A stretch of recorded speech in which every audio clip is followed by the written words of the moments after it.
Assalamualaikum warahmatullahi wabarakatuh.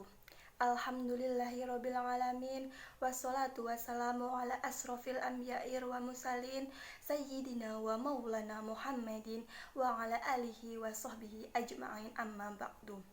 Puji syukur kita panjatkan kehadirat Allah Subhanahu wa ta'ala atas segala karunia-Nya, hidayah dan sejuta kenikmatan yang tak terhingga yang telah dianugerahkan kepada kita semua. Salawat dan salam semoga selalu kita curahkan kepada baginda Rasulullah Shallallahu Alaihi Wasallam beserta keluarga, sahabat, dan semua orang yang mengikutinya hingga hari kemudian. Pada kesempatan kali ini, saya Ellen Purwati akan menyampaikan suatu ceramah mengenai pentingnya ibadah sholat. Pada zaman-zaman saat ini atau akhir-akhir ini, banyak sekali orang yang beragama Islam dan mengakui dengan bangga bahwa dirinya itu adalah orang Islam. Namun pada kenyataannya, mereka itu tidak mengetahui apa hakikat dari agama Islam itu sendiri. Bahkan semakin banyak orang yang masa sekarang itu yang mulai meremehkan, bahkan menyia-nyiakan sholat. Dalam suatu hadis yang sahih, Rasulullah bersabda, pokok agama adalah Islam, berserah diri, tiangnya adalah sholat, dan puncaknya adalah jihad di jalan Allah. Hadis At-Tirmizi nomor 2616.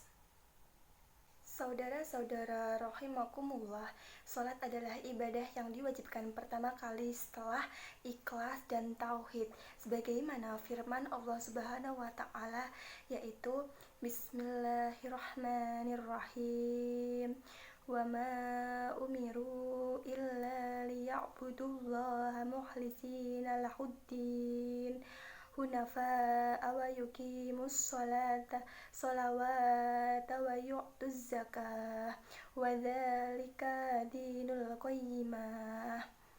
Dan tidaklah mereka disuruh kecuali supaya menyembah Allah dengan memurnikan ketaatan kepadanya dalam menjalankan agama yang lurus, dan supaya mereka mendirikan sholat dan menunaikan zakat. Yang demikian itulah agama yang lurus. Al-Bayyinah ayat 5. Sholat juga merupakan amal yang pertama kali yang dihisab di hari kiamat kelak. Seperti dalam hadis Abu Hurairah bahwa Rasulullah Shallallahu Alaihi Wasallam bersabda, yang artinya sesungguhnya yang pertama kali dihisab dari amal seorang hamba pada hari kiamat adalah sholat. Dan apabila sholatmu baik, maka telah beruntunglah dan berbahagia serta sukses. Dan apabila sholatnya jelek, maka celakalah dan rugi. Hadis riwayat At-Tirmizi nomor 413. Inilah gambaran agungnya kedudukan ibadah sholat dan agama Islam yang kita anut, sehingga Al-Quran dan As-Sunnah yang sahih telah memberikan ancaman yang sangat keras sekali bagi orang yang tidak mengerjakan sholat, dan bahkan jika sampai meninggalkannya. Dalam surat Al-Muddatsir ayat 42 hingga 43, Allah Subhanahu wa ta'ala berfirman, Bismillahirrahmanirrahim, ma salakakum fi saqar, qalu lam naku minal musallin. Yang artinya, apakah yang memasukkanmu ke dalam syaqar atau neraka? Mereka menjawab, kami dahulu di dunia tidak termasuk orang-orang yang mengerjakan sholat.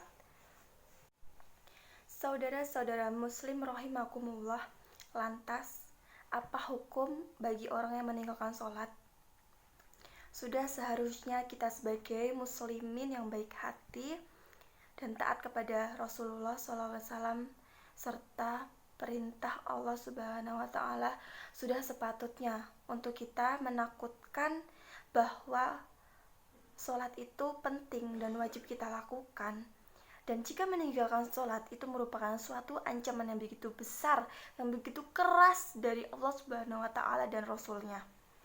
Sehingga Ibnu Qayyim berkata, orang yang meninggalkan sholat telah berbuat dosa besar yang paling besar, lebih besar dosanya di sisi Allah daripada membunuh jiwa dan mengambil harta orang lain. Lebih besar dosanya daripada berzina dan minum khamr. Orang yang meninggalkan sholat akan mendapatkan hukuman dan kemurkaan Allah di dunia maupun di akhirat. Jiwa orang yang akan melakukan sholat akan mengalami ketenangan dan akan mendapatkan tu'maninah dalam hidupnya. Berbeda dengan orang yang enggan sholat, hidupnya akan mengalami was-was, tidak tenang, ketakutan, dan selalu diganggu oleh setan. Tunaikanlah sholat karena ajal begitu dekat. Laksanakan perintahnya selagi amal masih dicatat. Segeralah bertaubat sebelum pintunya tertutup rapat. Jadilah hamba yang taat demi meraih surganya yang penuh nikmat. Baik, demikian ceramah yang saya sampaikan pada kesempatan kali ini. Semoga dapat bermanfaat untuk kita semua dan semoga dari manusia atau umat muslimin yang enggan tadinya melakukan sholat, semoga dengan mendengarkan ceramah saya menjadi rajin sholat dan bahkan takut akan murka Allah. Lebih dan kurangnya saya mohon maaf. Kebenaran hanya datangnya dari Allah Subhanahu wa Ta'ala. Hilaf, salah atau keliru itu datangnya dari saya pribadi. Manusia tidak pernah luput dari kata salah. Akhirul kalam. Wassalamualaikum warahmatullahi wabarakatuh.